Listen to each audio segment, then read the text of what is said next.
خلاص هتطلعي السنغال وتفضلنا السكة وتريحينا. طالما هتتغلبوا ما كنتوش عشمتونا بقى. الله يخرب بيتك يا ابو عجلة. اقسم بالله لو شفتك في فيصل لهينك. علاء انت مش بتبتدي الحلقة ولا ايه؟ ابعد عني. لسه بقى ديكلان رايس بسبب ارتيتا الكلب الله يحرقه.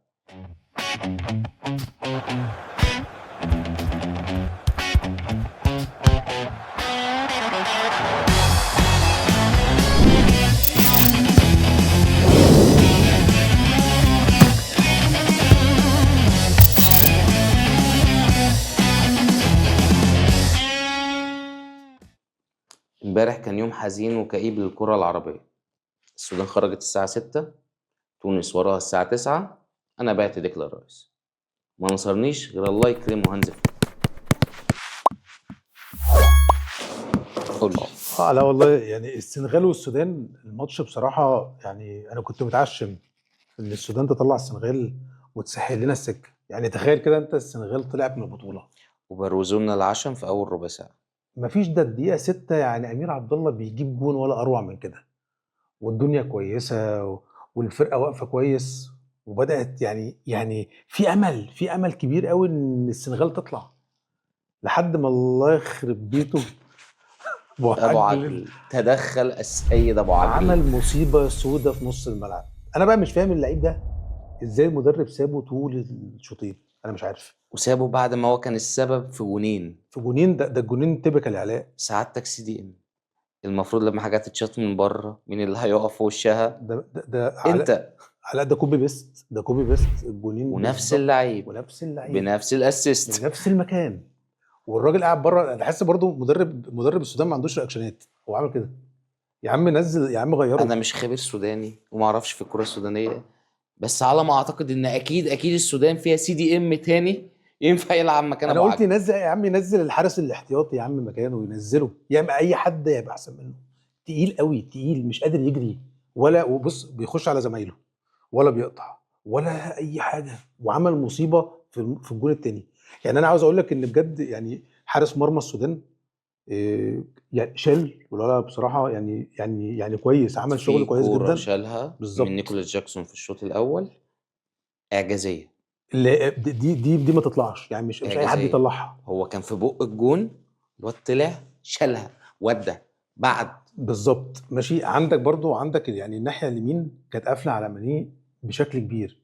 يعني عندك اللي هو اسمه الباك. اللي هو رقم 25 اسمه ايه؟ الباك اسمه شيدي. شيدي.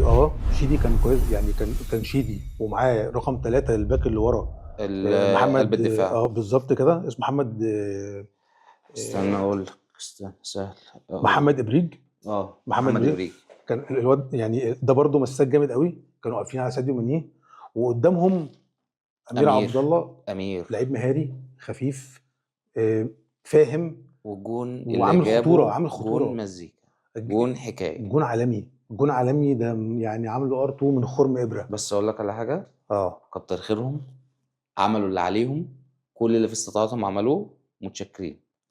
والله بص انا يعني انا كان عندي بعيدا امل. عن ابو عجل، ي- بره ابو عجل. ما تفكرنيش. انا قلت المدرب اكيد يعني خلاص بقى ما يقفل. عندوش ما عندوش ما عندوش عشموني علاء، ما عندوش. عشموني كان نفسي والله، بس يلا خير. حسبي الله ونعم الوكيل بقى في اللي عشموني بجد. اه ومطرود لهم لعيب من الدقيقه 26، يلعبوا قدام 10 لعيبه، انا مش فاهم مش ازاي. عارفين نجيب جون. انا مش فاهم ازاي. نقعد للدقيقة 88 عشان نجيب جون، وجبناه. هي فرحنا. اقفل بقى، اقفل خلاص. بقى. لا، ازاي انزل مدافع من على الدكة عشان يعمل لي مصيبة؟ مدافع طالع في كورة بتتشاط اي كلام وعامل لي دراعته كده بيطير. بس انا بص، هي تونس ما بتكملش. يعني مشكله تونس معايا دايما بتبقى في احسن حالاتها وبتبقى ماشيه كويس جدا، بس هي ما بتكملش. هي تونس ما بتكملش كمان عشان مالي، عشان دي المرة التاسعة اللي يقابلوا مالي من 2016 لغاية النهاردة. دي المرة التاسعة اللي يلعبوا فيها مالي. بس انت شايف ان مالي فريق جامد؟ يعني شايف ان مالي اعرف فريق منين؟ هو يخوف؟ انا لحقت اشوف فرقه اتطرد منها لعيب في الدقيقه 26. اعرف انا منين؟ هو انا لحقت اشوف اساسا هم فرقه جامده ولا مش جامده؟ انت الماتش بقى بتاعك، انت المفروض كده كده كنت تكسب انا الماتش. قلت خلاص، انا قلت تونس الماتش بتاعها. وهفترض معاك جدلا يا سيدي ان مالي فرقه جامده وكويس ان انت عرفت توصل معاها لضربات الجزاء. ايه ده؟ ايه المنظر لا، ده؟ وايه المنظر ده في ضربات الجزاء كمان؟ تحس ان هم انا مش اسف، مركزين. هي مالي حتى لما ضيعت هي اللي ضيعت، مش الحارس هو اللي صد. الحارس ما صدش حاجه، الحارس ما صدش حاجه. احنا ده واحده بيسوما طيارها في السقف والتانية والتانيه في جت في العرض. العارضه. مع ان تونس، يعني احنا المعروف ان شمال افريقيا مميزين جدا في ضربات الجزاء، وتونس من الفرق يعني دي قوه ضربه عندهم. انا كمان لما الماتش وصل لضربات جزاء قلت تونس هتخلص. تحس ان اللعيبه مش مركزه، هم يعني لا خلصوا، مركزه في الماتش ولا هم مركزه خلصوا تحس علينا. يعني لو عاوزين يتغلبوا مش هيعملوا كده. أسوأ تنفيذ لضربات الجزاء شفته في آخر بطولتين 3 كده، يعني أسوأ فرقة شفتها بتنفذ ضربات جزاء. انا بصراحه مع إن أنا إزاي مش متخيل الفرقة اللي معظم لعبها مبني على كرات ثابتة ايوه، يعني كنت تيجي عند لسه اقول ضربات لك الجزاء كنت مش عارفة لسه تحط اقول لك ضربات جزاء. ما انا بقول لك، انا زعلت طبعا ان السودان طلعت، بس السودان كده كده السنغال دي يعني قدرات. معروف ان السنغال وهم جابوا، لا هتنزل لا لا، تكسب وهم جابوا آخر البنزين. لكن تونس، وبعد كمان الماتشات اللي الماتش عملتها السهل، الماتش الماتش السهل قوي. يعني الماتش واتطرد لك حد، وانت برضو تونس برضو يعني في الادوار الاولانيه كانت مبشره. احنا حتى اتكلمنا عنها، قلنا بتعمل في كوره حلوه وعندهم ميزات الكرات الثابته وممكن توصل لحته كويسه. وكانت انا هتوصل، انا ما اعرفش. وكانت هتوصل، الطريق كان مفتوح. بصراحه يعني انا زعلت لتونس، كان نفسي تكسب طبعا والسودان. يا ابو عجل يا ابن ماشي ماشي. ماشي، سيبك من ابو عقل وسيبك من السودان. الدوريات والعه واحنا بقالنا كتير قوي بعيد وما جبناش سيره الدوريات، فتعال نروح كده نبص على الدوري الانجليزي. يلا بينا. يلا بينا. بص بقى يا استاذ طايفه، بما انك راجل مهتم بالمحلي، فانا عايز احكي لك كده على قصه قصيره. في فرقه في الدوري الانجليزي قعدت 19 جوله، جابت 3 بونت في ال 19 جوله، وده مم. احقر سكور تاريخيا حصل في مده 19 جوله. ده اولفيس. تمام، مم. ده الولفز. تمام. برضه للمعلومه عشان لو انت برضه مش عارف، الثلاثه بونت دول خدوها من 3 تعادلات مع مين؟ يونايتد. برايتون، وده كان متوقع عادي يعني، برايتون، مان يونايتد، توتنهام. انا كنت مستني اشوف وولفز امتى هتكسب، ربنا حقق لك الامنيه اهو. وكسبت. اه. ليه بقى؟ عشان اعرف مين الفرقه الاحقر منها اللي هتخسر. ما هي برضو مش بعيد عنها قوي. هي على طول يعني، هي فيها مركزين. اه، يعني مش ويست بعيد. هام خسرت من وولفز 3-0. تمام. في معلومة كمان لذيذة برضو. 3 فرق اللي في المركز ال17 ال18 ال20 دربها نفس المدرب، نونو اسبريتو سانتوس، مختار الدوري الانجليزي. مم. وهم ال3 فرق المعرضين للهبوط السيزون ده. بس نونو سانتوس السنه اللي فاتت كان بينافس على المربع الذهبي. بس اتطرد. ماشي، بس الراجل كان هم اللي معلش يعني. هو ملوش ذنب، بس يعني هو واضح ان هو راجل فقر. الولية دي عجوزة لكن صحتها كده. صل على النبي، بركاتك يا ابن الفقرية. الاسعاف يا جدعان، حد يشوف لنا الاسعاف. الاسعاف ايه ده؟ انت راجل مبروك. خلينا نتكلم عن ماتش القمة اللي حصل امبارح ما بين بتاع الارسنال. ارسنال وبورنموث. كالعادة بورنموث بتنزل فاتحة كل خطوطها، مش هتعتمد دفاع، مش شايفة حد قدامها وهيهاجموا. فالنتيجة الطبيعية أرسنال هتكسب، وده اللي حصل، أرسنال كسب. بس انا كان عاجبني 2 لعيبه كده، يعني جبريل، مش عشان جاب جون بصراحه، والتاني ديكلان رايس، ده كان جامد قوي بصراحه. ماشي. ايه رايك فيه صحيح؟ رأيي اللي حسبي الله ونعم الوكيل في ده مدرب. أنا عمري ما شفت مدرب عيل كده. ما أنا عرفت ليه الناس بتكره أرسنال ومش عايزة أرسنال تاخد الدوري. يعني إيه مدرب يطلع الصحفيين يسألوه على إصابات يقول لهم ما نعرفش، هنشوف على حسب سرعة تعافيه.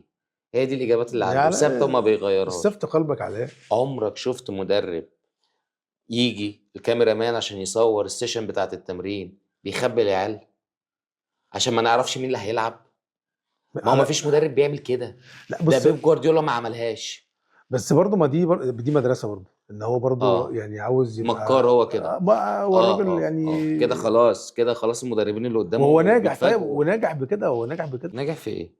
ده بقاله 6 سنين مقاول، ما يبقى خدش حاجه ومش هياخد حاجه ان شاء الله. وكان عاوزك تبيع.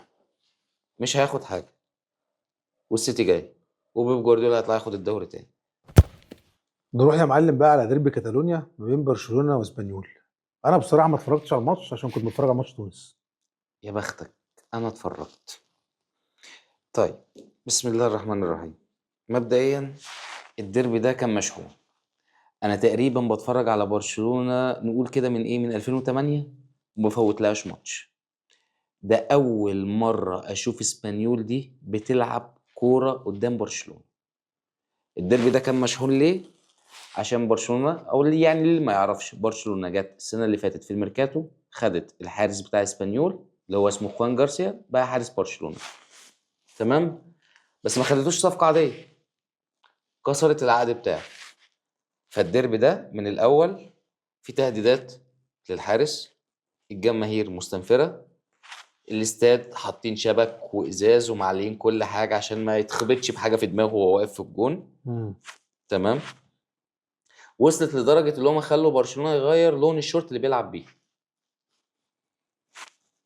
اسبانيول بيلبس ازرق في ابيض، تمام. ده اللون الرسمي بتاعه. برشلونة دايما هتلاقي في الهوم كيت بتاعه الشورت بتاعه بيبقى ازرق، لا خلوه يلبس شورت احمر. ودي ما حصلتش غير مرتين في التاريخ. اي حاجه عليها علم برشلونه، كوفيه، علم، بانر، ممنوع منعا باتا اي مشجع يخش بيه. فبعيدا عن كل ده، انت مين اللعيب اللي يبقى داخل الماتش انت خايف منه او خايف عليه؟ في الظروف دي الحارس خوان جارسيا. تمام. طيب، الفرقه كلها اعصابها بايظه وخوان جارسيا هو اللي واقف ثابت. لو برشلونه كسبت اي حاجه، اي بطوله خدتها السيزون ده، خوان جارسيا ده هو رقم 1 في الفريق وهو ليه الفضل في ده. بس معلش يعني، طب هم ليه اصلا؟ ما هم الطبيعي ان هم لعبوهم قبل كده في نفس الملعب.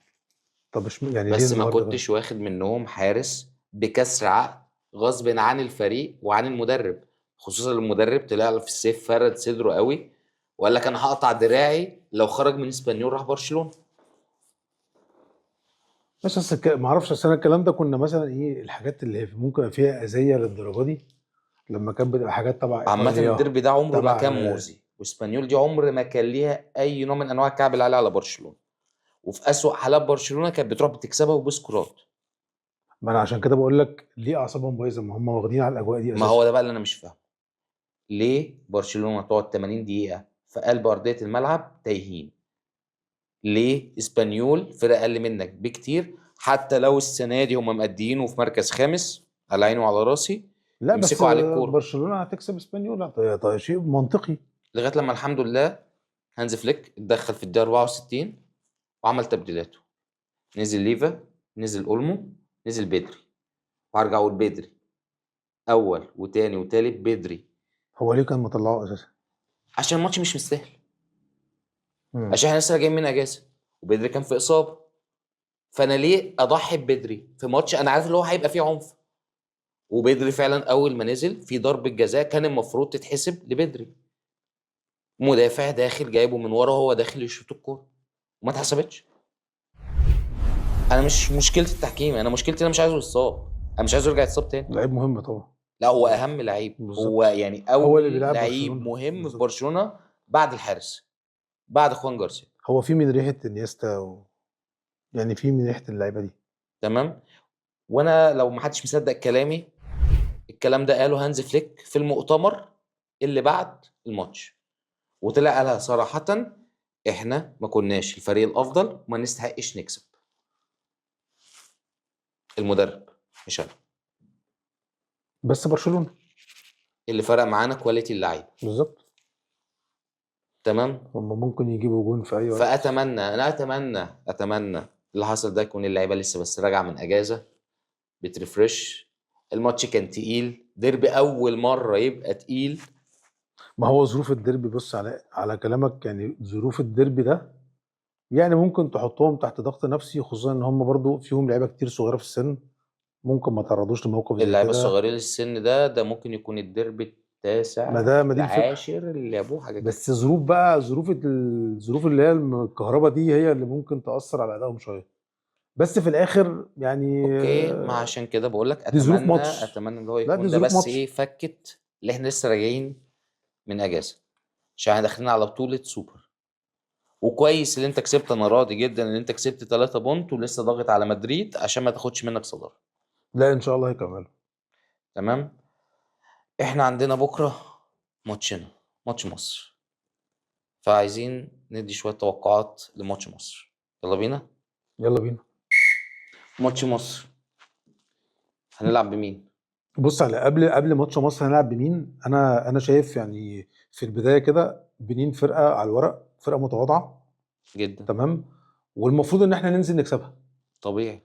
اللي انا بتمناه، وده اعتقد ان انا عندي ثقه ان حسام حسن، كابتن حسام حسن هيبقى يعني هينقل ده للعيبه، ان هم يبقوا نازلين يعني مش مستهترين بالخصم، نازلين جازين عليهم من الاول بحيث ان احنا جاهزين نكسب. بمعنى؟